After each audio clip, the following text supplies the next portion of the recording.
ça fait une troisième onde acoustique. La même chose vaut pour les ondes électromagnétiques, etc. Et donc on peut ajouter les ondes les unes aux autres si elles sont de même nature. Ça, c'est ce qu'on appelle la superposition. On peut ajouter les ondes les unes aux autres. Et l'idée de base de la physique quantique, c'est que ce principe de superposition, on va l'appliquer à tous les objets physiques, même à ceux qui n'ont pas la réputation d'être des ondes.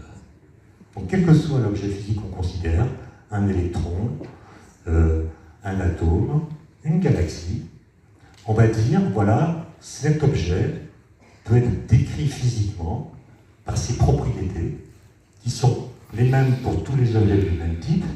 Les deux électrons, ils ont par exemple la même masse, ils ont la même charge électrique, mais ils n'ont pas forcément la même énergie, pas forcément la même position, pas forcément la même vitesse.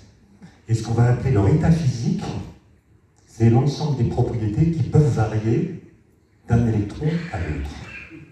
Et le principe de base de la physique quantique, c'est de dire, voilà, on va supposer que si A est l'état possible d'un système physique, si B est un autre état possible de ce même système physique, alors A plus B est encore un état possible de ce système.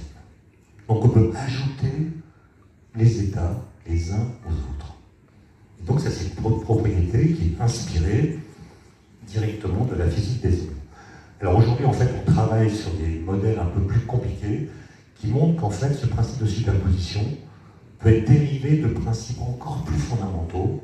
On parle de contextualité, j'en parlerai s'il y a des questions, mais je ne veux pas pour l'instant compliquer la situation qui va le devenir encore plus.